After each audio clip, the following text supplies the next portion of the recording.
My name is Tyler Fornes, and I am one of the co-hosts of the Good, the Bad, and the Hungy AEW podcast here on the Voice of Wrestling Podcasting Network.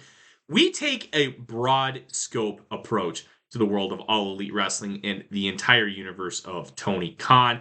We talk about the big matches, the big stars, the promos, the storylines, and we also look at it from a big picture perspective. How are things going to change over the course of the next 10 years with AEW still in the picture? How are companies like WWE going to adapt and adjust to AEW? Are they going to be a similar way like they did with WCW in the late 1990s? Will there be a counterpunch? We talk about all of that and more on The Good, the Bad, and the Hungy every week on the Voice of Wrestling Network. Hello, Voices of Wrestling Podcasting Network listeners. I am Jeff Hawkins, co-host of Shake Them Ropes, with a very special announcement. If it's been a while or you've never listened to us before, the original gang is back. Myself and Rob McCarran, back talking wrestling. We have no idea where this show's going to go, where we're going to keep any of the old bits or any of the old things in there. It's going to be a process. It's going to be a journey, and we'd like for you to come along with us. Only on Shake Them Ropes on the Voices of Wrestling Podcasting Network. This podcast is a member of the Voices of Wrestling Podcasting Network. Visit voicesofwrestling.com to hear the rest of our great podcasts, as well as show reviews, columns, opinions, and updates across the world of wrestling. Competition starting to get thick, it's the click, so I hope you watch your A-game. A-made, no rain from the track when we unite and spit. This is an A-game, better bring your A-game. Competition starting to get thick, it's the click, so I hope you watch your A-game. A-made, no rain from... Hey, now it's the Mike and JD show, and I'm your host, Mike Gilbert, and I'm joined as always by JD. Oh, by God, Oliva. How you doing, JD? You almost dropped the by God. I'm good, man. It's we are officially halfway through the school year. Got through the finals, had wrestling season stuff. We're just about halfway through the wrestling season.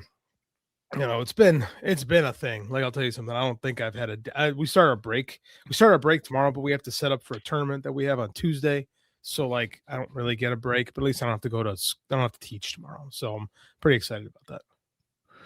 That's cool, man. Yeah, and I'm pretty excited for the upcoming holiday.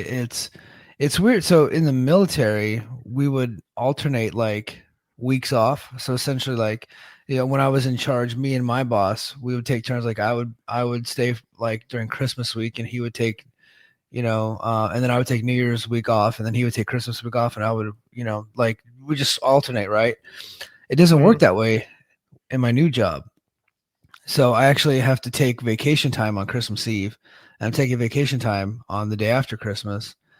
But I was informed, it's like, why are you taking vacation time? And I'm like, well, because we have to go to work. And they're like, nobody actually goes to work on those days. I was just like, it's like you can work remotely, but like you won't have to do anything. Just keep your computer on you. I was like, well, I already put in for the vacation days. So I essentially burned a couple of vacation days. And with the way that my job is now, we work remotely part-time. So it's 3 days at the office and 2 days at home. That's awesome. You gotta make sure that you get your swipes in. You swipe your badge to get into the building. You gotta swipe it 3 times a week, right? But apparently that's blocked out for holiday weeks. They don't actually track it. But because I'm a conspiracy theorist and I don't trust it, I'm going in tomorrow. I'll probably be one of like 3 people that actually shows up to work tomorrow. So I'm gonna go in. I'll be at the office. I'm gonna make sure I get my badge swipe in. So I'm gonna make the trek all the way to Charlotte, even though I was literally just there. I went to a Christmas thing that they had at the Charlotte Knights baseball stadium. It's called the Truist Field, next to Bank of America Stadium, which is where the Panthers play. My wife bought tickets. And she didn't know, and I guess I didn't know either, that the Panthers and the Buccaneers were playing in a battle for first place. So naturally, all of uptown Charlotte was fucking packed, and I'm like pushing my kids in a wagon through a bunch of drunk ass Panthers and Bucks fans. And I guess they had a last second finish. I missed the whole game because we were at the mall right before that, and we were driving up to Charlotte. So kind of had a busy day, man. I'm a little bit tired, but I think we're going to make it through the show. Yeah, same. I'm a little bit tired. It's this time of year gets exhausting. The Bears, first place in the NFC North, Yeah. beating the Packers. That's always a great thing. We go up to a tournament up in Green Bay in a couple weeks, and my buddy is a maniac Bear fan, our head coach, and he's gonna be decked out in this ridiculous Bears jacket and Bears Zuba pants, and so we're not very good this year, so it'll be fun just to keep ourselves entertained by pissing off all Wisconsin people with that. So that'll be fun. Yeah. I actually stayed up late and watched that game. And it is because I went to bed at like 9 o'clock on Friday night, which I have not been able to do in a long time, but my kids were asleep. So my daughter, out of nowhere, requested that I come lay with her to put her down. She always wants mom. Both kids, all they ever want is mom. And so I'm like, okay, well, I guess I'll just do my own thing. Well, Friday night I get requested. So I go up there. Naturally, I fall asleep laying in bed in a 7-year-old girl's bed draped in a pink blanket and a Paw Patrol pillow. That's how I slept on Friday night. So I fell asleep at like a little after 8. Then I crawled out of her bed and I got up and I turned on the TV and I was just like, no, I'm doing it. I'm just going to go straight to bed. And I went back to my bed and I went and passed out at like 9 o'clock. So, but I did get a chance to watch the Jake Paul fight. I also watched. Check that out. I did. We were traveling. We were in a hotel, so we went to. Jesus Christ, we went to. I'm embarrassed to say this. We went to Twin Peaks Friday night. You ever go to Twin Peaks? No, I remember the TV show though. No, it's nothing to do with the TV show. It's actually a trashier Hooters with like kind of worse food because my friends are, I don't know, children, I suppose. So we went there for dinner, but they on the upside, they had both the Oklahoma-Alabama game and they had the Jake Paul fight, which I didn't know Jake Paul was fighting. I had no clue. I'm so like focused this time of year on coaching stuff that I hadn't been on Twitter, and they're sitting there talking Jake Paul's going to fight again. I kind of roll my eyes and like, yeah, he's fighting this Josh something or other. And I was like, is he fighting Anthony Joshua? Yeah. And I'm like, holy fucking shit, that's a real fight. Like, yeah, I just been so out of it. How long was this fight booked for? Because apparently I live on Mars. Well, hold on. Let me get rid of this. I got a beast that broke into my office here. This is Finn the cat, everybody. He's making his debut on the Mike and JD show. He's named after Finn from Star Wars, the newer Star Wars Awakens, The Force Awakens. Yeah. Force Awakens. Yeah. So it's pretty funny that he was all white. So my wife's like, what do you want to, she's like, we should name him after a Star Trooper. I'm like, Star Troopers don't have names. I was like, wait a minute. There is a Star Trooper with the name Finn. And then it turns out he's a black guy, but he's all white. I thought you were making a joke about you named your all white cat after the only black Star Wars character, like him and Lando. Yeah. No, I named it like it's just the only Star Wars like stormtrooper that had a name. Right. So yeah. Hold on. Let me get rid of this cat and shut my door. We're gonna get rid of Finn. I'll waste some time on Mike. So yeah, I'm so out of the loop right now as far as like pop culture stuff goes. My life revolves around amateur wrestling this time of year. I have the high school kids for 2 hours a day, and then they leave, and then I have little kids, and then I'm with my kid and I stick around and I make him exercise afterwards. And like, so this is all I do. I haven't slept right in weeks. I think I fell asleep at like 3 o'clock in the morning, Friday night going into Saturday. That's because of other reasons I might talk about at the end of the show. I don't know if I want to or not yet. But yeah, man, I had no idea that Jake Paul was going to fight Anthony Joshua. Yeah, well, it's because he was originally fighting Tank Davis, and Tank Davis is like super small. I think he's like 155 or something like that. And Tank Davis got jammed up on some charges again. I think domestic violence of some sort, which is like typical Tank Davis. He's been in trouble for that a lot. And Jake Paul put out this ridiculous statement. It's like, I will not do business with somebody on this with this kind of record. And I was like, dude, like we've all known about what Tank Davis is. Like he's had this record. That's why his career is, falling into the shitter. So he that ends up falling through. And then they were scrambling because Netflix already bought the show, right? So it was already they already had the dates booked. So I think they actually moved this one to the right a little bit, but they were scrambling to find an opponent because they got contracts in place already. So I think they were looking at maybe Francis Ngannou, the former UFC champion, who Anthony Joshua just knocked out within like seconds. And but Ngannou's are just a tough guy to deal with business wise, and they couldn't get that deal done. So they were looking around all these other places, and then they landed on Anthony Joshua, and I was just like, the only way that this fight makes sense is if it's fake. And boy, was it not fake. It was a legitimate fight, and Anthony Joshua knocked that brother out and hurt him bad. There had to have been a clause in the contract to let Jake go. Like, just let the fight go long. Because Anthony Joshua is a stone cold killer.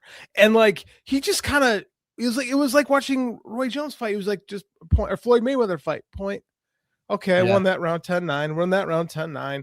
And then like Jake Paul's shooting double legs and falling all over the place. Like, what the fuck is going on here? I mean, dude, were you able to hear I actually back up to the story. So okay, so I passed out like 9 p.m. on Friday night, so I didn't get a chance to watch the fight live, but I stayed away from my phone, and the first thing I did on Saturday morning was put that fight on because it was on Netflix. So I was able to watch the fight spoiler free from like bell to bell. So nothing, like I was able to enjoy it like I normally would. And Mauro Ranallo was openly trashing this fight for how bad it was. And because Jake Paul just could not stay on his feet. Like, honestly, the referee could have called a lot of those knockdowns, even though he was like just slipping and falling. He probably should have just called them knockdowns because he was slipping and falling because he was just so gassed and he couldn't handle Joshua's weight. You know, Anthony Joshua cut weight to make 245. He came in the ring like 260, right? I mean, he had to easily. They said Jake Paul was like 220. I said bullshit. That brother looks like he's maybe 200 pounds. I don't buy it. I don't buy that he's 220. He's a big dude.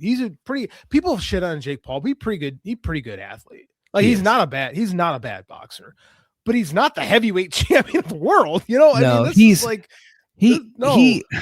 he's a really good boxer for a novice.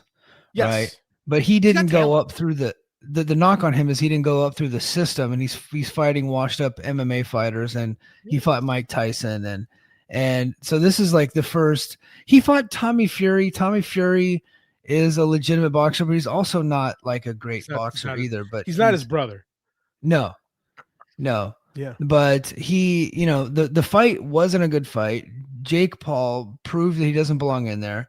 He proved that he's a tough guy, but I think everybody kind of already knew he was a pretty tough guy because he's been hit a lot of times before, and he kept getting knocked down and getting right back up. So he's tough, no doubt. Yeah, I got to give him his props there, but this fight just proved everybody's point that this guy doesn't belong in there with real fighters. I mean, I just like that Anthony Joshua was like, all right, now it's time to end this thing. Boom, boom, boom. That knockout punch was the best. Like Jake Paul his ass hits the ground, and you just see him go, wow, because he knew he'd never been hit that hard in his life.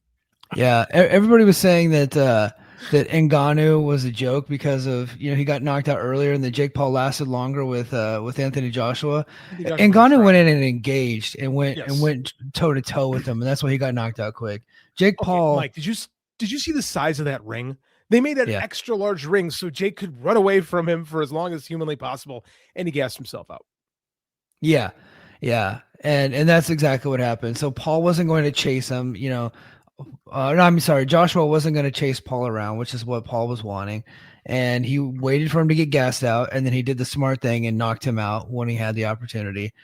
Broke his jaw. This was literally a tune-up fight for the Tyson Fury fight coming up. So kudos to Anthony Joshua for getting paid a lot of money to fight a guy who's absolutely no threat to him.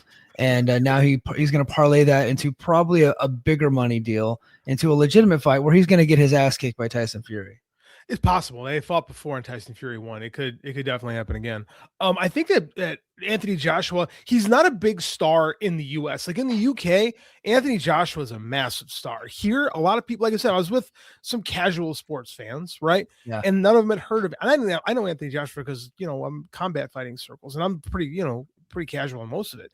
So I think that what he did was he really helped cement his star here in the US overall. And I think that was a really smart move for Anthony Joshua's Q rating, if you will. So I think now that guy's going to be a much bigger star and be able to draw more money in this country doing whatever. I mean, Tyson Fury's a fucking bad dude, man. Like, he's a bad dude. He's so hard to fight. He's so big. Like, I don't know if these guys realize how big these guys. Tyson Fury's like 6'8". Like Anthony Joshua's like 6'5". Like Mike Tyson was 5'10" in the 80s. fighting these guys. These heavyweights are insanely huge. Yeah, Lady B has a good point. Just waiting for Jake and Logan to be WWE Tag Champs in 2026. Possible. I'm surprised Jake hasn't gone to WWE. He's making so much money boxing right now. That's probably why. Logan Paul had a couple of fights, but he isn't the boxing star that his brother Jake is. Jake became a way bigger boxing star because of the strategy. Like he's boxing, Nick Diaz and Anderson Silva, and no, he didn't box Nick. He boxed Nate, I think. The other one. Yeah, Nate. Yeah, and then of course you got the Tyson fight. But this whole thing of these freak show boxing fights, like that's what they are. Like it's just a bunch of dudes who have never boxed. People are like, this is a disgrace to the sport of boxing. It's like, have you followed boxing over the last 150 years? Yeah, like it's the most corrupt sport in the world. Like that's why I was watching some, like someone's like, this is just gross for boxing. I'm like, man, do you know how many like there's a reason why the mafia ran boxing. There's a reason why Las Vegas was the hub of fighting for so long. Like this, let's be real. This is hardly a stain on the sport of boxing. Like, I wish Robert Silva was around to have this discussion right now. Yeah, man. I really do miss his analysis. He was a great guy. He was Robert, awesome. Yeah, rest in peace, Robert Silva. He would be shitting all over this whole thing. Totally. He was a dude. He was such a boxing purist. Oh yeah. But like the guy was just so smart, and he would just randomly send me messages like educating me about the history of boxing. And I just loved having that guy around. It's so sad whenever I heard that he'd passed away. Yeah, it's sad. He was a good dude. He was like that was a guy I could listen to him, because back when we were on Fight Game, he would talk some fighting stuff sometimes, and I would just listen to him talk. I'd be like, I don't know shit about any of this. Like I would never feel more dumb about a sport than after listening to Robert Silva talk about boxing for a long time. Yeah. I'd just be like, this man's a fucking genius. Like when it comes to boxing, it's incredible. Dude, the recall, insane. Yeah. His recall is insane. Andrew Huntley makes a good point. He says that Archie Moore's last fight was against Ted DiBiase's dad. Yeah, Ted DiBiase Sr. So they did they did a boxing. I heard about that. Yeah, they did a boxing match. Interesting. I had no idea. Chuck Wepner was the basis of Rocky, and he fought Andre the Giant. That's a trivia question I think everybody knows.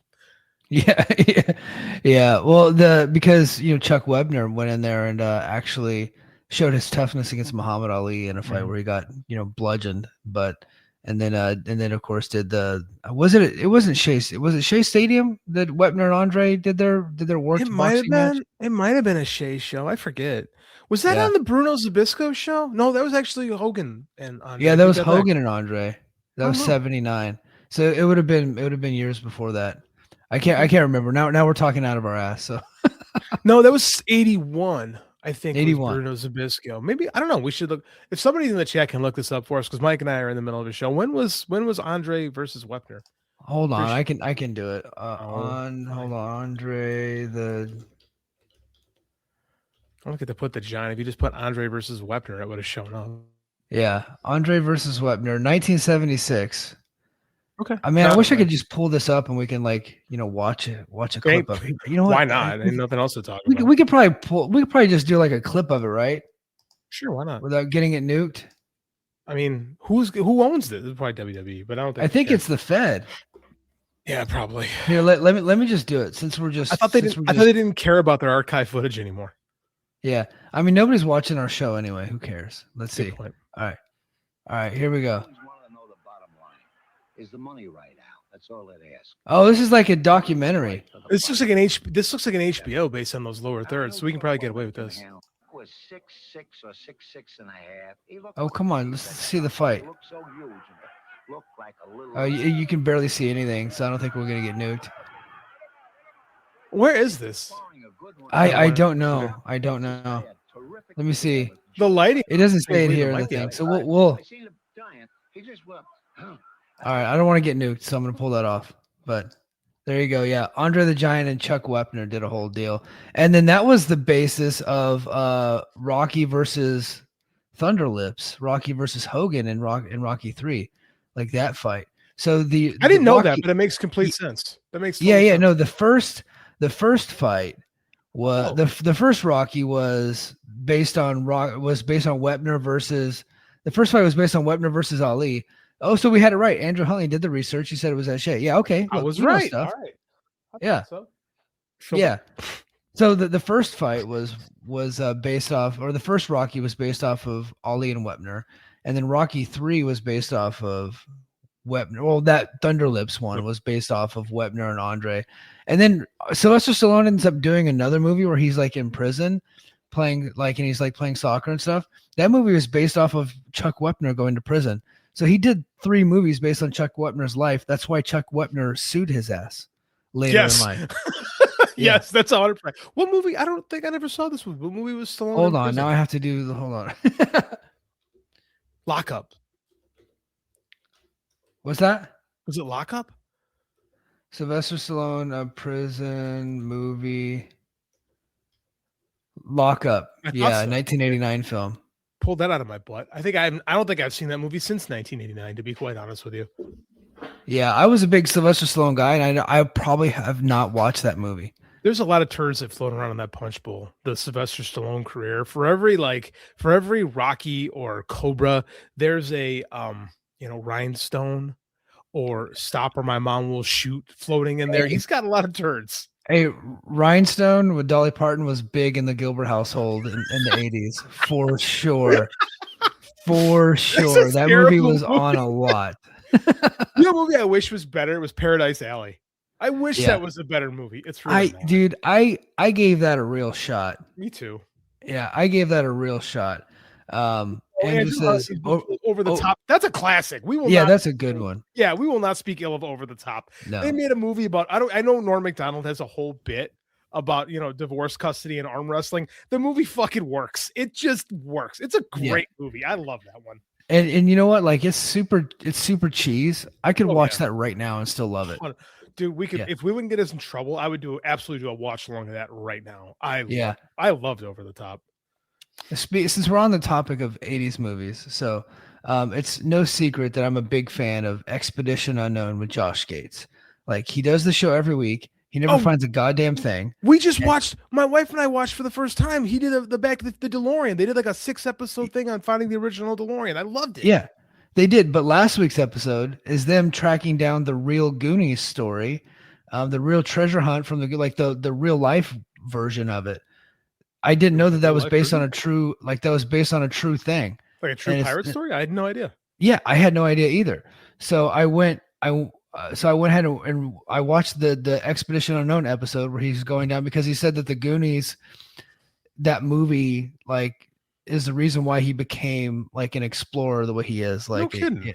Yeah. So he said that was the one that really turned him into what he is today. So he says he didn't know that the story was based off of like a real legend from that area in Oregon. So he went back and he looked it up and he's like, no, there was actually like real gold found and all that stuff. Like One-Eyed Willie's like a real character. It's like a whole thing. Yeah. So I went back and watched the Goonies last night. I was like, okay, well now I have to watch the Goonies. I haven't seen that since I was a kid. My wife and I both love that movie, and the kid's away at his grandparents for a couple of days. So we're going to have to check that out tomorrow. Thank you for putting that on the docket. As you guys can tell, there's a really slow week in professional wrestling. Yeah. So Mike and I are bullshitting. So, but watch Expedition Unknown first, the latest episode where they track down the Goonies story, and then watch the Goonies. I think you got to do it back to back, because for me, that made the Goonies better, knowing that there was like a real story to it. I love the Goonies so much. Like I got such a soft spot in my heart for like these stories of like bands of kids doing like incredible things. I think that's why I like It so much. I think that's why Stephen King's It is probably my favorite book, and like the movies are my favorite adaptations, because it's that idea of like these little kids doing something beyond themselves. Like I love those movies. I love the Monster Squad, which is basically Goonies with vampires. Like I love The Lost Boys, which is also basically Goonies with vampires. Like I love that concept so much. Yeah, it's good stuff, and I love the 80s. I love the 80s genre of movies, and like obviously Steven Spielberg. Everything he touched back then was gold. So, next topic, MJF returned this week. He was on a hiatus for months, it seemed, doing some more movies and stuff like that. I can't remember what movie he was doing, but he returned to Dynamite on Wednesday night. He cashed in his Money in the Bank briefcase, and he made the challenge for World's End for a fatal 4-way, where he's going to challenge Samoa Joe, Swerve Strickland, and Hangman Adam Page for the world championship. So JD, is it smart for MJF to cash in his money in the bank where he has the least chance of winning? So no. Why would you do that? Why would you intentionally, like, especially with those three? There's no. Why wouldn't you just say, I'm going to see who wins and I'm going to cash in? Because that's what a WWE thing would do. So we want to not be WWE while in fact embracing all their tropes, like a Right. Money in the Bank cash in, like a Fatal 4-Way, like a I don't have to pin the champ to win. So I guess when you're talking in the character of MJF, it makes sense because it's the most WWE thing possible. How shitty a year was it in pro wrestling that Triple H actually lost Booker of the Year to Tony when he's putting this crap out there? Like, according to Sports Illustrated, like, Jesus Christ, people are like, oh, AEW is a promotion of the year. I'm like, it's my favorite promotion. It sucks. Like, what are you guys talking about? It's very, very up and down. I think in Q4, they for the most part had been doing some stuff that's kind of like right up my alley. And I agree. But when MJF came back, and I was fine with him burying everybody in the ring. That's MJF. That's what he does. That's his gimmick. And so that made sense. And I thought he did a great promo. He even called Swerve Strickland P. Diddy, which I thought was pretty funny. He said, he goes, "You both love baby oil and you're both shitty rappers." I thought that was a good line. It's pretty good. Yeah. People got mad about that one online. I did see that. I did pop into Twitter on Thursday. People were really mad about him calling him P. Diddy. So that's when you know an MJF promo kind of hits, is when people actually get themselves worked up over it. Right. Yeah, for real. So I'm sure the match is going to be good, but as soon as you tell me that your main event is a 4-way or a 3-way, I just stop caring. I was gonna go. It's here. It's right down the street from my house. And I'm like, oh, Swerve and Joe, I think I'm in. Oh, Ed Heyman, okay, I can do a 3-way. MJF in a 4-way. I'm checked out now. Like, I don't want to watch that. I hate that shit. Yeah, I hate it too. It's like this is my opinion, right? And you guys could disagree with my opinion on this, but I think when a booker books a 3-way in a main event of a pay-per-view, that's him telling me that he doesn't have any ideas. And maybe I'm wrong about that. Maybe it is the idea, but I just don't like it. I don't get it. It doesn't make any freaking sense to me. I don't know. I'm okay if they book, like, say, a 4-way match because they're needing to get a number one contender, right? But I don't like 4-way title matches in general. I think WWE, this is a total WWE and a TNA problem, because they did them on damn near every show there for a while. It became like this booking crutch of theirs where they're just going to, like, hey, we don't really have a feud in mind. Or we have multiple feuds going on at once. So we're just going to throw everybody in the same ring at the same time and put the title on the line. That's just the way I feel about it. So I just lose complete interest when they do that. So here's what I would do. And I don't usually Phantom book this stuff, but I mean, I just thought about this when we were talking, because Fatal 4-Ways are lame as fuck. And what AEW has had success with is this casino gauntlet concept, right? What if they made this a gauntlet match? Yeah. With these 4 guys. It immediately separates it from the idea of the Fatal 4-Way, right? And it adds some stakes into the thing where whoever comes out first is going to immediately want to end the match. Like, we've done that in the casino gauntlets where people have not gotten a chance to get in because someone has gotten the pin. So right away, because they've established that in the company, you have a chance to do something different. And then if you say the champion comes out last, then you have 3 guys, 2 guys, then 3 guys trying like hell to win the match before Joe comes out with the belt. So I think right away, just from a psychological standpoint, you've immediately changed everything. Now we're just going to do the fucking same old WWE shit where, 2 guys are going to fight for a while, and then other 2 guys are going to be passed out on the floor, and then one of them will come to, and then they'll get passed out, and then one will come to. I'm so sick of the trope. Like, it's so overdone.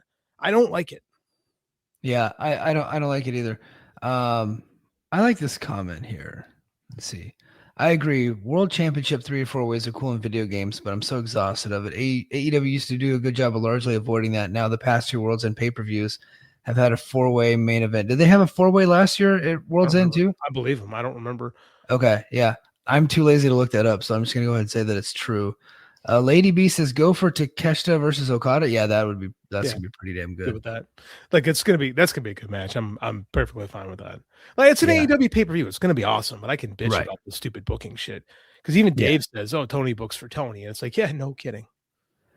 You know what? Like people say that's a knock, but I think that's kind of like one of the endearing parts of AEW is that the promoter is one of us, right? I agree And with that. like he's not booking for sponsors. He's not he's not booking for corporate stooges.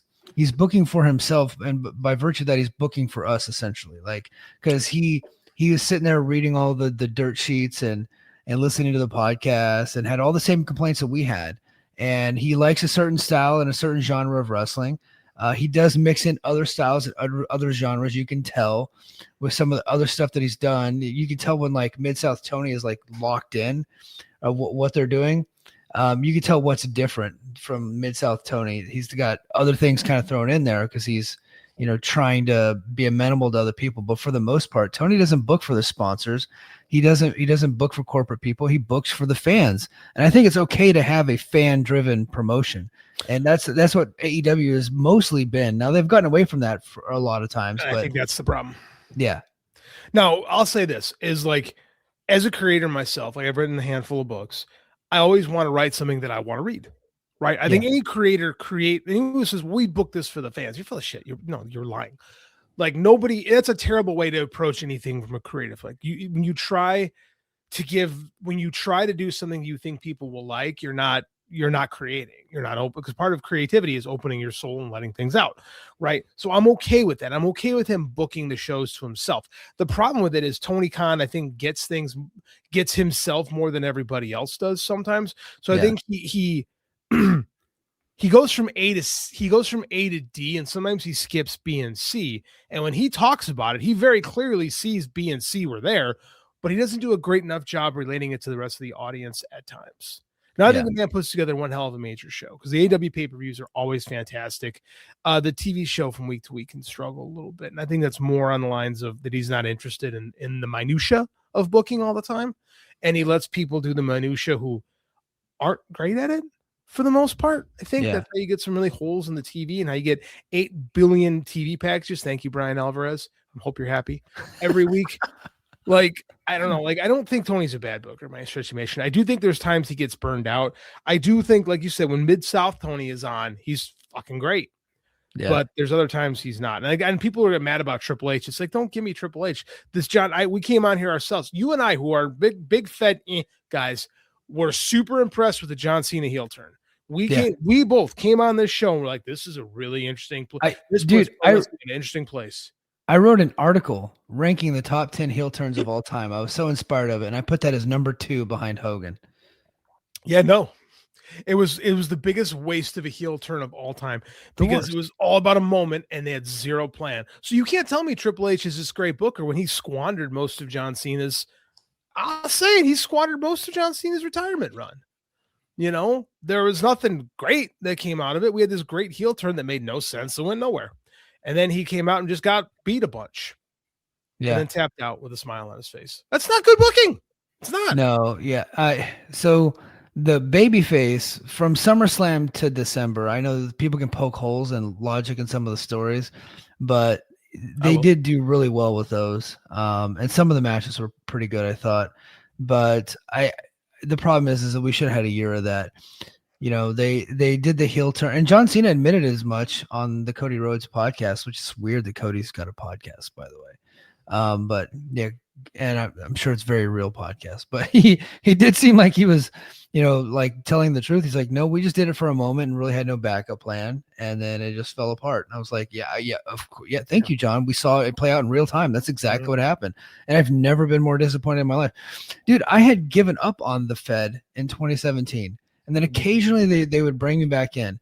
And when the Vince shit went down, I was like, dude, I just feel dirty like watching this stuff. And then I'm just like, look, the wrestlers didn't do it. It's their job. So I'm like, I'm not going to judge people based on where they work. I worked for the U.S. federal government for 21 years. And there's nowhere more scummy than the government. So I'm like, okay, I'm not going to judge people based on where they work. That's just my motto, point. Right?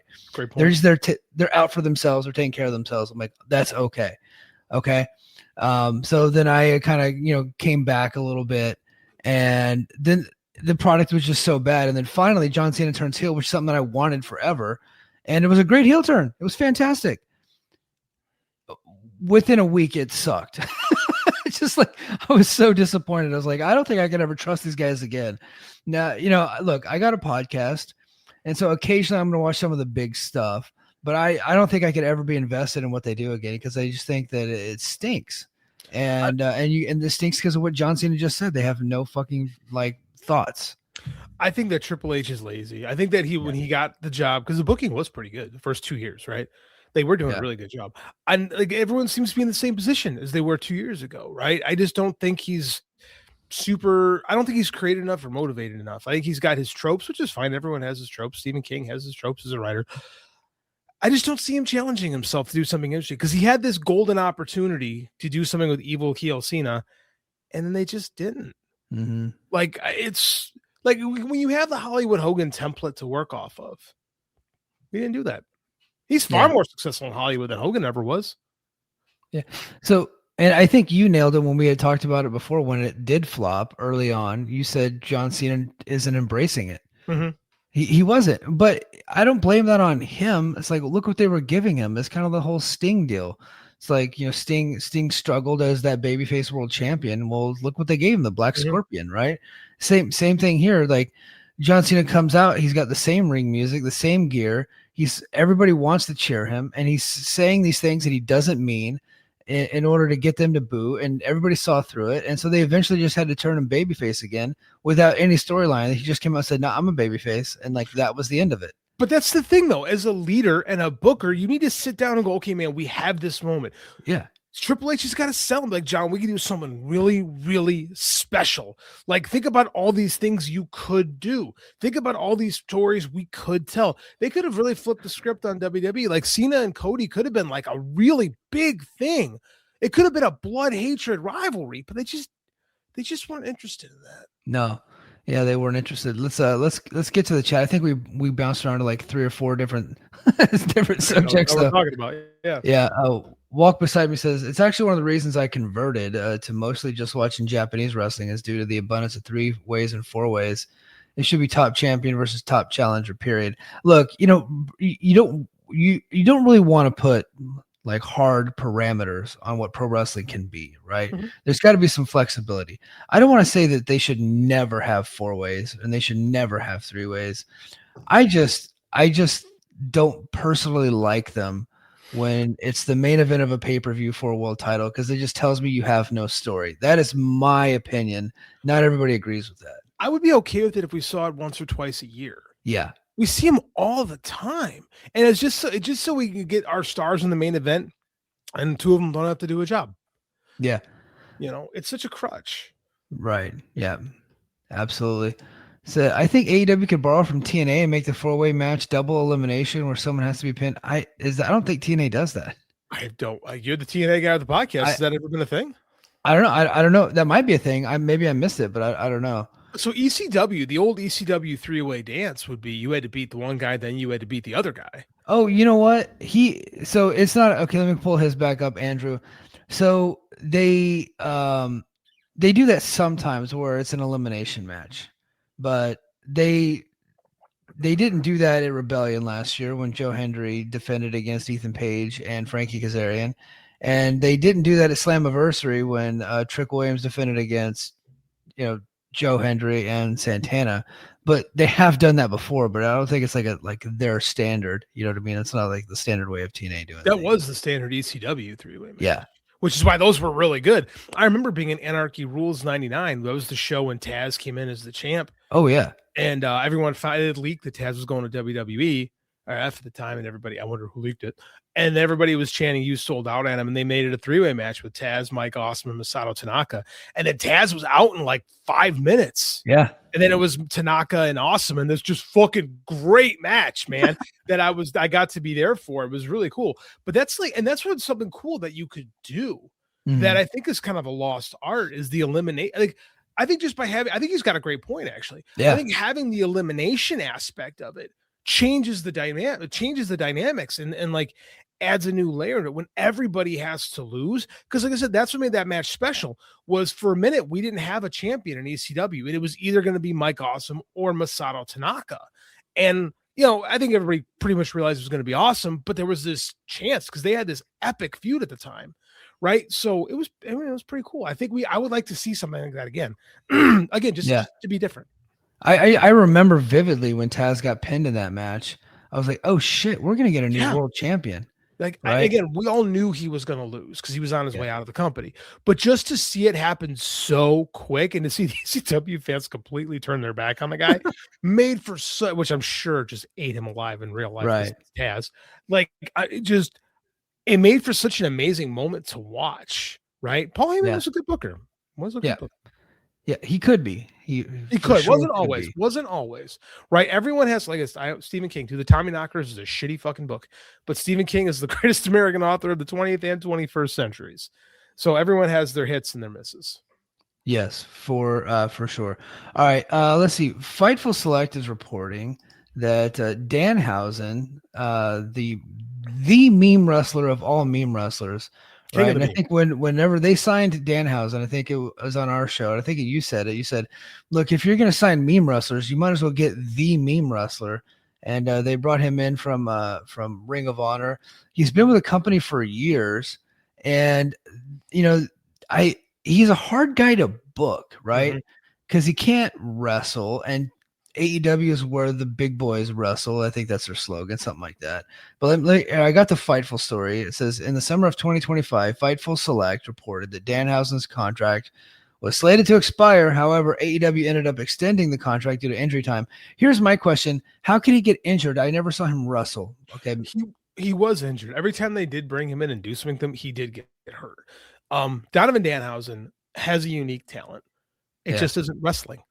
Right. Yes. And I remember I wrote it when he first signed. I wrote a piece for WrestleJoy on how they could that because I used to write for WrestleJoy because how they could integrate him into the Warner Brother Discovery family and how he could. And I related it I used to watch this show called Grandpa Al's Drive-In Theater where it was this it was like a Mystery Science Theater thing that Grandpa Al from the Munsters would host where they would show these old monster movies. And I'm like, this is perfect for Danhausen. You bring Danhausen back. You bring this. He gets to host like a Svengoolie type of deal. He'd be amazing at that. That never happened. It just seemed like a bad marriage. It never really clicked. And then he must have pissed Tony Khan off. Like they had for every reason to extend him or to not use him. I got a Danhausen mask behind me because my kid, when I took him to his first wrestling show in kindergarten, which by the way, what the fuck was I thinking about that? I took my kid to his first wrestling show in kindergarten and he made a big Danhausen sign because I'm like, this guy, he has something. I like him as an individual. It just wasn't a good fit. And then he ingratiated himself to the wrong people and pissed off others. And it's like, well, he was a Phil guy. He was a Punk guy. So is Dax. And that guy is on TV every week. Brody King is too. And so is Darby Allin. Yeah. I don't think that Tony's holding things against people because of who their friends are. Right. I think there's been a lot of stories and he'll always be like, it's not true. We don't know. We just hear stories. Yeah. But I mean, whatever happened, he pissed people off there. Yeah. The story goes on to say, well, he'll have that freedom. Oh, so Danhausen was not. So, however, AEW ended up extending the contract time due to injury. Danhausen was not used whatsoever after this, and Danhausen actually wanted the company to let the deal lapse so he'd have more freedom with merchandising and bookings. Well, he'll have that freedom relatively soon, barring someone foreseeing contract extension that would make sense. So it says his contract expires in February of 2026. So there you go. What is Danhausen's future? He is friends with CM Punk.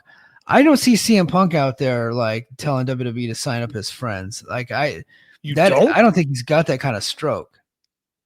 I don't know if he's got that kind of stroke, but I definitely think he would advocate for Danhausen because I think he could work in NXT. Okay, I think Danhausen in NXT or in TNA. Quite frankly, makes a lot of sense. Watch your fucking mouth, JD. Don't do that to me, all right? Am I full of shit? Am I wrong? You don't think Danhausen would work at TNA? JD, are you going to sit here and tell me that fucking Danhausen would work on AMC, the home of The Walking Dead? You think that would work? Fuck no. That makes no sense. Danhausen and Rosemary would fit fine on TV. That makes no sense to me. Okay. You were selling me hard on that for a second. Yeah. We had a friend who actually had this really good idea for a Danhausen segment in TNA years ago, And it could actually still work to this day. I think that could actually happen. Now TNA is doing some weird things, which I'll close on. So I don't know what's going to happen with that, but I could absolutely see Phil Brooks advocating for Danhausen to be in either NXT or if that doesn't work in TNA. And what's the difference, really? Yeah, I mean it's like brother and sister, with that. So yeah, Like Paul and Katie Burton. I think we were all kind of like excited for him, and because he was the fun meme wrestler. And look, not every wrestler in your company has to be like this great worker. It's okay to have stupid fun characters that you just have on your show. And Danhausen was one of those. So Orange Cassidy, kind of the same, except for he can actually wrestle. He's actually a really good worker. Yeah, but like he was a dumb fun character that could be on in the mid card. The problem is that he was a really good worker too, and like his style ended up working well with AEW, so they're able to put him in some of the main events. But he's just like a recurring character that's probably going to be embedded into AEW forever. I think some of us had hope that Danhausen would be that, but it's never worked out. No, and it's okay. Sometimes you go places and things just don't click. There's been a million guys like, dude, Bret Hart and WWF or WCW. That was the thing that just didn't work. Like, yeah, I don't know. Like I remember the NWO and WWE didn't work. Like sometimes people, like on paper, you think this could be good. This can work really well, and it just doesn't. Yeah. Next topic. Matt and Jeff Hardy they haven't re-signed yet, but they're actually on the verge of re-signing with TNA. This is according to Fightful Select. Yeah, I really thought this was going to happen. I didn't think that they were actually leaving. The Hardy Boys have been great for TNA. I know everybody wants to point to the WWE as being the sole reason for TNA's like upswing in business, but the Hardy Boys are very much a part of that. Like when those NXT stars come to TNA, they're not like, other than Trick Williams, they're not over, and nobody's there to see them. The reason why the NXT and the WWE fans are at these TNA shows is for two reasons. One, because WWE told them it was okay. And two, they're there to see the Hardy Boys, right? The Hardy Boys are WWE legends, and WWE said it's okay to go watch them in TNA. TNA is outdrawing NXT, right? So I'm not going to give NXT a ton of credit for TNA's audience, but the most overact on every live event that TNA has, even when Joe Hendry's been on it, has been the Hardy Boys. They got the longest line in merch. They are legitimate draws, right? They are not Roman Reigns and Brock Lesnar draws. They're not John Cena draws. But if you put them on your show, and you're not WWE, if you put the Hardy Boys on your show, your ticket sales are likely to spike because they're on it. Right. And that's been proven in TNA, and it's been proven in these indies all over the country, which is kind of what the Young Bucks were before they joined AEW, is they were legitimate draws, and the Hardy Boys are that. Well, here's a couple things. One, if you put Joe Anoa'i on an AEW show, I don't know if it gets that much of a draw. Like I think there's certain people that within the WWE system can draw, but it's because they're in that system, right? Once they're out of the system, it changes. So I don't know. Two, the Hardy Boys have been at various points in their career the lifeblood of TNA. A decade ago, they were doing the same thing when TNA was really struggling, right? When they had lost Destination America. That's when Matt Hardy came out with the Broken Universe, right? And it was it made TNA cult favorites, right? It put a lot of interest into TNA. And the fact that they've been able to do this again, and it restarted, they got re-signed by because they were done. People were done with the Hardys. Yeah. Until Broken Matt came along. And then all of a sudden it became the hottest act. And who kind of helped feed that was the Young Bucks. They had this great rivalry, this TNA Ring of Honor rivalry with the Young Bucks and the Hardys. And that was a big draw. And that's what led the Hardys to going back to WWE in 2017, right? Like they've done this a couple times over. That being said, they're a decade older.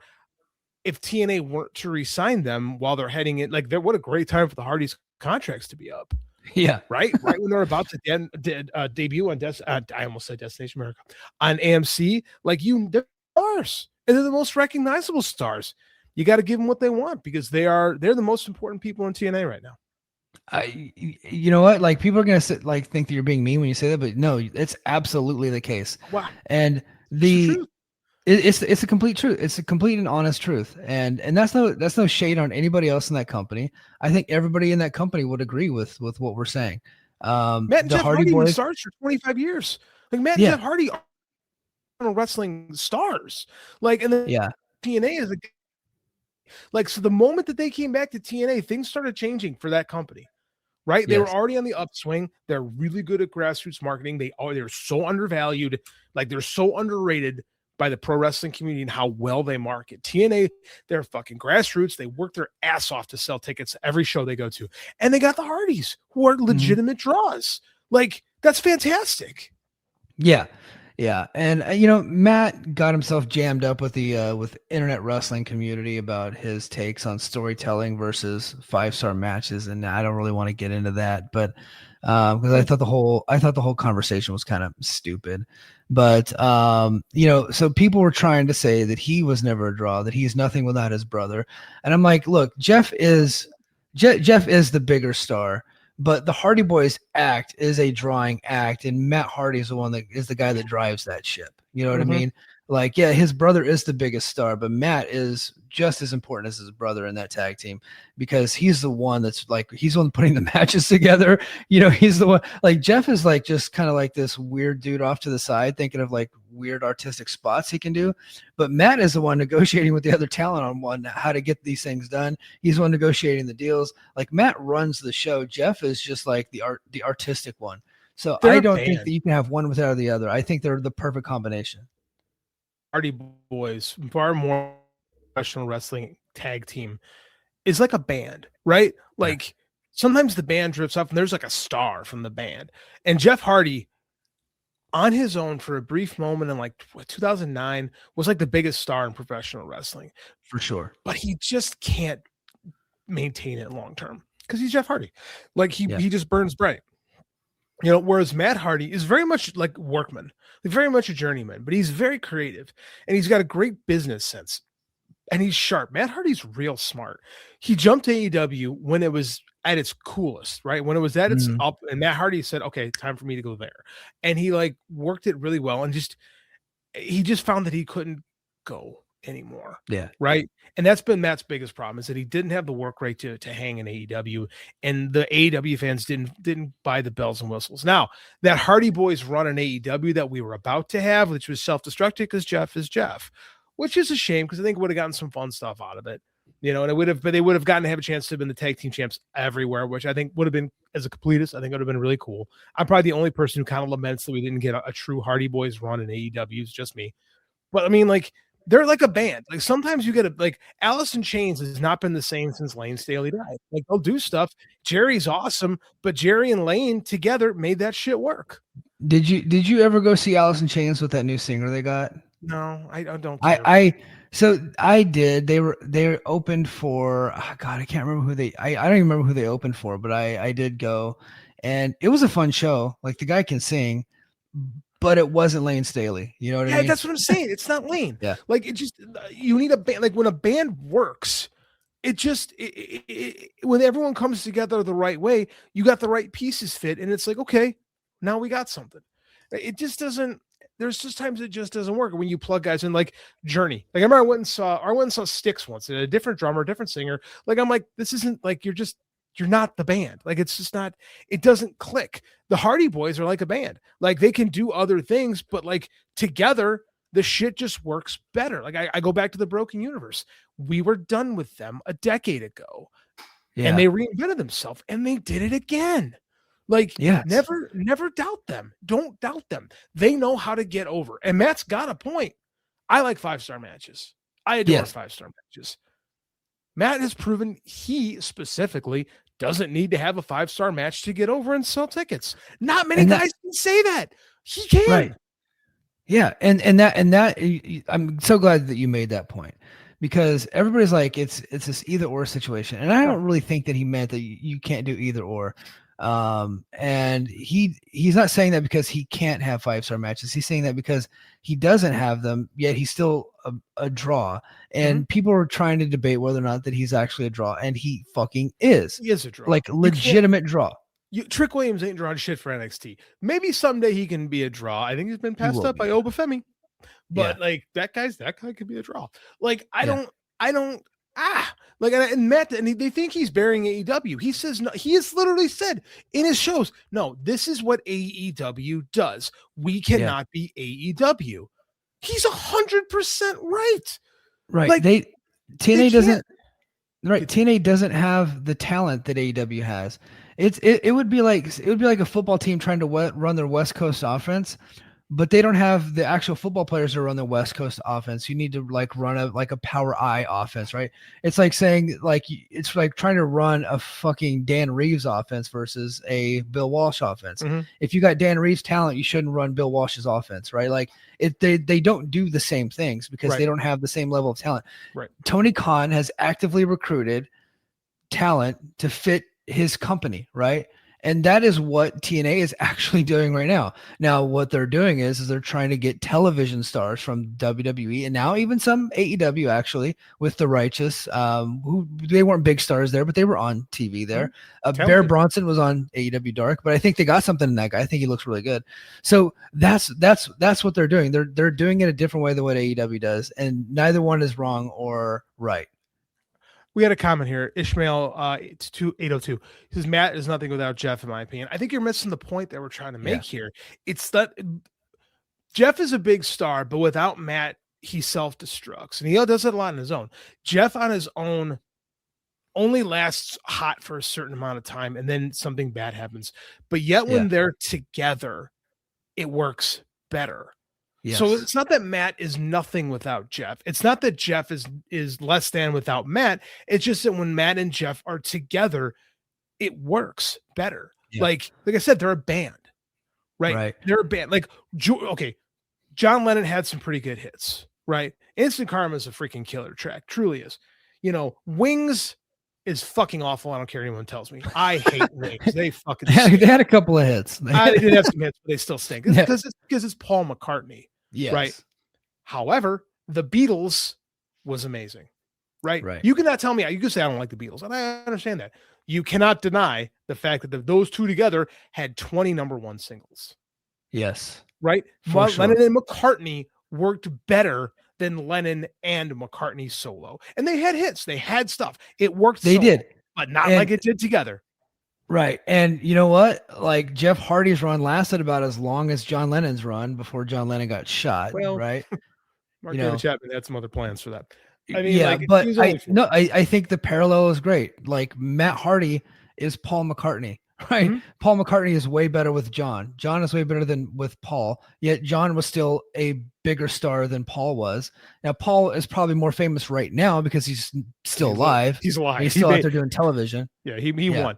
Like he won the battle of longevity. Like John, but people would tell you John was a genius, and John was, John is very. It's like comparing the two of them like that is absolutely perfect. John was absolutely Jeff, right? Yeah, and Matt is absolutely Paul. Like, and then actually, when you could break this down a lot further because John was definitely way more avant-garde, which definitely fits into the Jeff category. Like that's actually an excellent comparison. But yeah, and then so that makes Rebby Sky Yoko then. Hey, you said it, not me. And then like we got to like, okay, who's Pete Best and like who's Ringo? Like we can go down the fucking rabbit hole with the Beatles, man. What was his name? What was the father-in-law's name? The gardener, Senior Benjamin. Senior Benjamin is that's Pete Best. Okay, actually no, Shane Helms would be George. Would be Pete Best. He would be because he did. The original he went somewhere else. He got kicked out. Yeah, he got kicked out before they got famous. Like Shannon Moore is like George Harrison, maybe. I don't know. Sure. We can ball game this like comparing the Beatles to the Hardy Boys. Like I could go all day on that. And I'm sure Matt Hardy would catch us and be like, "Wow, that's awesome!" Like I'm sure he would like to be compared to like this. But the point is, together the Hardy Boys work better, and it's just proof. Look, what you could not like TNA. I don't love TNA, but you can look at what they're doing right now and saying they've got an audience that they're serving, and it's the strongest TNA has been 15 years. Easily. Easily. Yeah, for sure. Let's see. What about Michael Hayes? Michael Hayes would probably be their original producer, like in Britain, right? George Martin. Yeah. He'd be a George Martin, and Vince would probably be Ed Sullivan. We can go all day on this stuff. We can do this. Maybe we can actually do this. Okay. All right. So TNA contract. I'm just going to run through the contract updates really quick. So TNA is signing talent to like 90-day deals. There was like an erroneous report out there. I think it actually came from Dave. Sorry, Dave. but saying that AJ Francis, Steve Macklin, and some other folks had signed those deals. That was not the case. Like Macklin not only has not re-signed with TNA for a 90-day deal. He hasn't signed anything with TNA as far as I can tell. And in fact, AEW was at the Hammerstein tonight, and so was Steve Macklin hanging out with Josh Alexander. They posted the picture online. So I'm not saying that that's where Steve's going. I'll be honest. I would love for Steve to get a shot on a bigger stage. I don't see Tony Khan being interested, unfortunately, and that's a shame. I think that Steve would do great there, but he was there. I don't know if that's a power play by Steve or he like legitimately is just like hanging out with Josh, but I hope it's a power play. I want him to have that power play. His wife works there too. Yeah, they're still married, right? Him and Deanna. Yes. They have a podcast together actually now. Oh, I never know that. That's kind of cool, actually. Yeah. That's really, I always like when couples do podcasts. I think that's a smart move. Hey, my buddy Josh works for Tony. Tony likes to write big checks. You know, that's smart. That's a smart move. I think TNA is completely stupid if they don't re-sign Steve Macklin. He has been one of their most consistent, and that's their guy. Like nobody gave a fuck about Steve Cutler. Like Steve Macklin's a dude in TNA. Like if they don't re-sign him, that's a massive mistake. Massive. I think they'll get the deal done. You know, whenever they did the whole the intro for TNA on AMC, he was such a big part of that video that they had in there. They're really promoting him as a homegrown guy. He was just in the main event, and they had a War Game style match on Impact this week where they crushed those NXT nerds, and he was a big part of that match. I think that he's going to stick around. At least I hope so. Just for the sake of Brace for Impact, I think a lot of that hinges on his success. It's your favorite wrestler. It's like absolutely your favorite wrestler right now. There's no doubt. Yeah, for sure. But yeah, so that was the TNA contract updates. Okay, I thought we were gonna do a quick show, and we're already at an hour. And the main thing that you wanted to talk about, that I wanted you to talk about, is the Paramount stuff. So let me get to the Paramount story real quick. I'll read some notes here. So WBD has formally rejected a hostile takeover bid from Paramount Skydance led by David Ellison on December 17th, calling it inferior and illusory. Is that a word? I don't know. Yes. Compared to their agreed upon merger with Netflix, this corporate drama could significantly impact pro wrestling as WBD owns TBS and TNT and the Max streaming service. Netflix merger might reshape AEW's media. I don't think that's going to happen, but media rights landscape. Okay, details on Paramount's rejected bid. Paramount's offer was an all-cash $30 per share deal, valuing it at $108.4 billion enterprise value. It was launched as a hostile tender offer directly to shareholders on December 8th. After WBD had already accepted Netflix's proposal, WBD board criticized it for significant risks, including concerns over financing. The bid relied on over $40 billion in external funding from Middle Eastern wealth funds and Larry Ellison's revocable trust, which WBD deemed insufficiently backstopped by the Ellison family. So, and then there's more to it, but JD, what's going on with this whole thing? I mean, did Paramount just shit the bed? I told you so. I just had to get that out of the way because, like, when we first talked about this month ago, I said, I don't think this is going to happen, and it didn't. Now it went down in more spectacular failure than I thought it would because Jared Kushner and all his guys pulled out of it. Like, right when they said, like, Ellison tried to do the hostile takeover with the shareholders, and people forget that in order to do a hostile takeover, you actually have to successfully buy the shares. The board and all the shareholders unanimously told him to go fuck himself because they said this money isn't real. And that's the problem. They're leveraging foreign investors. Nobody knew who these people actually were. It wasn't like MSB is out there going like, yeah, well, let's buy WBD. They said, oh, we'll get some of it from here. We'll get some of it from there, which means we'll just spend a bunch of debt and we'll just accrue more debt because money isn't real. Right. And the WBD shareholders went, you know what? I don't like that. I don't think that's a good use of our funds. Netflix money is real. And then we're going to respin this off. We're now, because people keep forgetting this. Zaz's plan is to spin this off into two companies, which means two sales. Right. And people keep shitting this down. They keep forgetting that this is what's happening here. And Paramount wanted none of that. Paramount wanted they wanted access to that DC library because the younger Ellison has this vision of AI filmmaking, right? So the thought of AI Superman movies kept me up at nights. I hated the concept of it. Two, they wanted CNN. I think they're overvaluing CNN. I've been saying that from the jump. CNN does not have the accrued interest with our generation and the younger generation that it did with our parents' generation. Like CNN isn't worth anything. And you see what's happening kind of with, right, since they took over CBS. They put Bari Weiss in charge of she's the editor-in-chief of CBS News, and that's getting universally shit on what they're doing over there. So they wanted to do that again on cable. And I think that David Zaslav and the board for WB is like, we don't want a part of this. Like, this Netflix thing is real. Like, this actually can help us. So let's just go here. And then Ellison, who's now the kid Ellison, who's of course a spoiled, rotten little brat, who's used to getting his own way. This is why you have to tell your kids no, because they turn into David Ellison if you don't. He just threw a temper tantrum, and then Jared Kushner took all his like real money and said, "Okay, we're gonna get out of this. This isn't working." And now even the administration is kind of shut up about. Now they still have to get the approval. They still have to get the approval. They haven't crossed the finish line yet, but I haven't heard a lot of pushback against this since the Paramount deal faded away. There was a lot of pushback initially, but now with Paramount not, because again, they don't have the money. They have so much debt from the Paramount deal. This is Skydance. Paramount doesn't. Well, it's all Skydance at this point. They accrued so much debt. That's all they're doing is they're just accruing more and more and more debt, right? They don't have that money. It's not real. So this is where we are. And what does this mean to pro wrestling? Nobody knows, because we have 2 years. And the reality is 2025 is very different than 2023. 2027 is going to be very different than 2025. And nobody's going to be able to predict where. If Tony loses that deal, I imagine they'll go to Amazon Prime. That's my bet. Yeah, I came out pretty strong immediately saying I don't think this is gonna have a major effect. Now, if Netflix ends up swallowing HBO Max and WWE doesn't, if WWE does indeed have a deal in place where they get exclusivity on Netflix, that could cause Netflix to drop WBD, right? In not WBD, AEW in that sense. Just from HBO, hold on, just from HBO Max though. Like, remember, as part of this spinoff, HBO and Warner Brothers go this way, and all the television networks are going another way. So Tony has Tony has two deals. We're forgetting about this. He has his HBO Max deal, and he has his TNT deal, right? The Turner Network deal is fine for right now. Yeah, could they lose HBO Max? Yeah, HBO Max itself could be dead, but I imagine the stream. I mean, you can buy AEW pay-per-views on Amazon Prime right now. So I mean, if they do lose that, the thought that it would spin right into Prime is pretty realistic.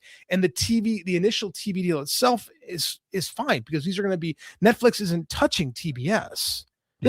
That's going to be, remember, the plan is to spin that off in a different company. You're essentially taking Warner Brothers, the WB, and moving it here, and the D of Discovery, they go back to being separate companies. That's what's happening.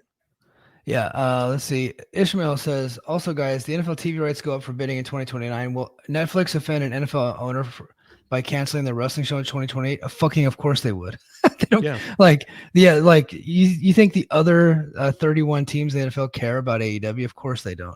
No, I don't think you have to use Universal. I don't think that I don't know how that's going to go. Like, do they want to play nice? Yeah, they're going to want to play nice, but at the same time, like, I don't foresee that being a leverage point. No. So the only thing I was saying was that the only way I could see this actually affecting them is if Netflix swallowed HBO Max, they all became one app, and there was an exclusivity deal to where the streaming deal for AEW would then get dropped. But they're also possibly spinning off another streaming service for Turner Sports and making that a different deal. So that could work. But like you said, I think future state 2027, I think it makes a lot of sense for AEW just to head to Prime anyway, especially with the loss in, cable homes. Maybe they could just become on, go to Prime altogether, like all inclusively would be nice, like worldwide.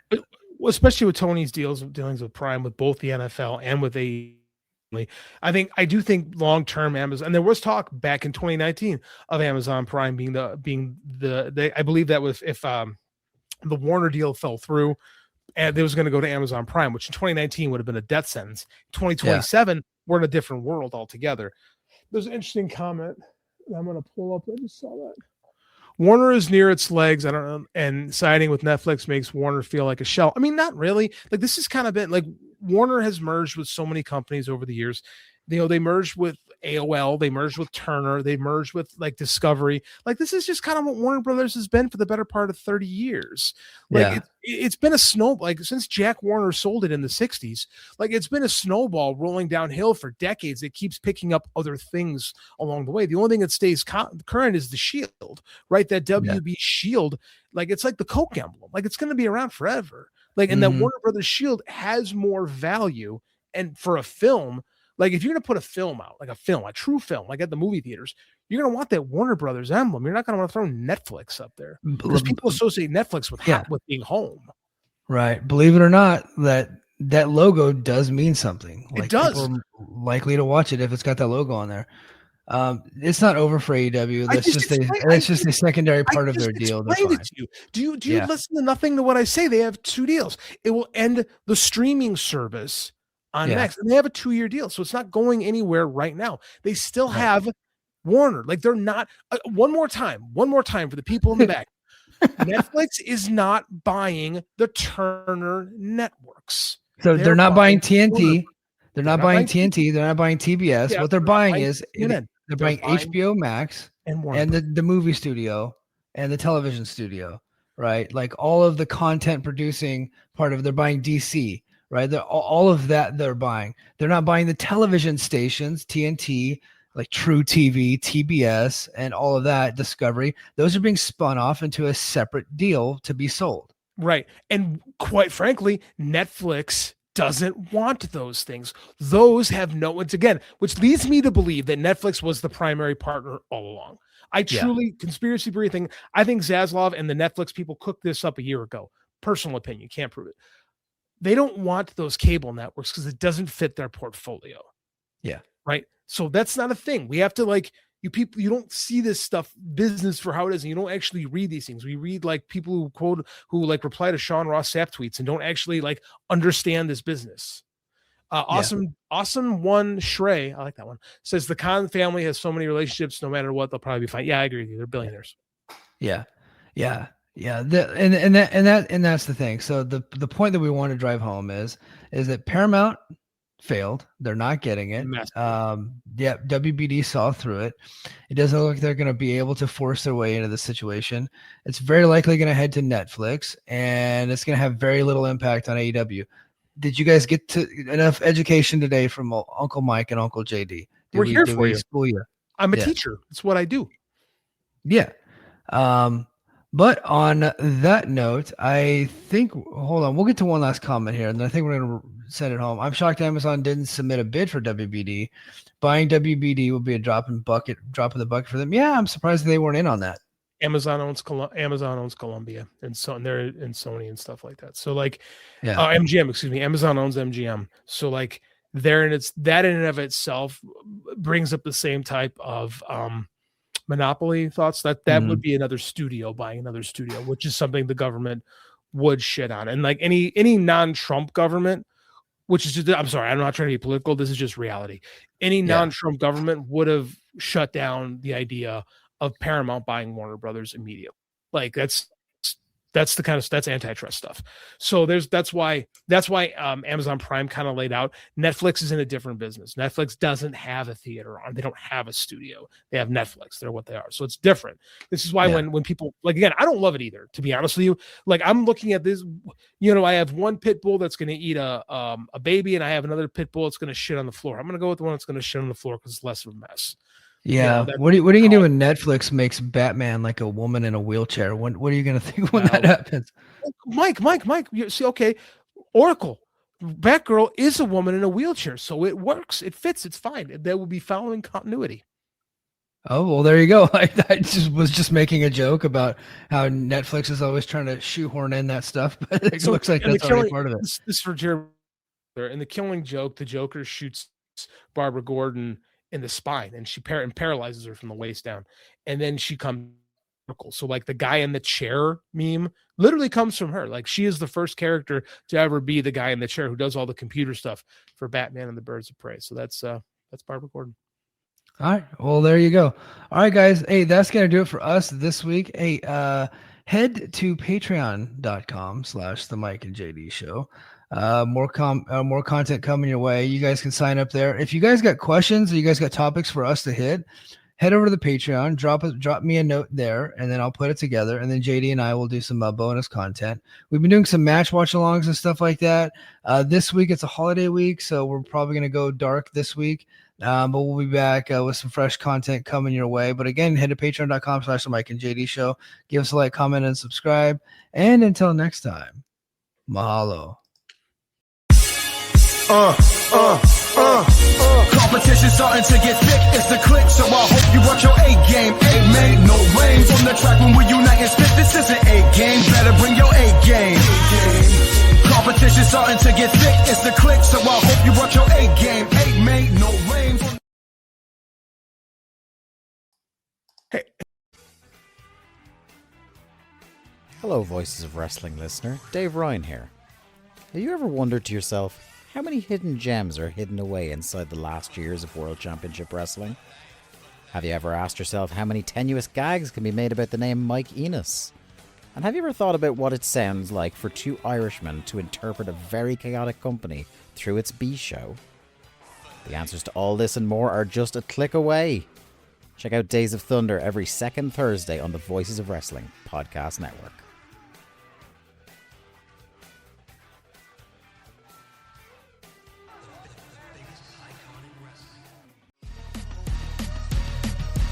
Hey everybody, my name is Jesse Collins and I am the host of the Gentleman's Wrestling Podcast, a show right here on the Voices of Wrestling Podcasting Network.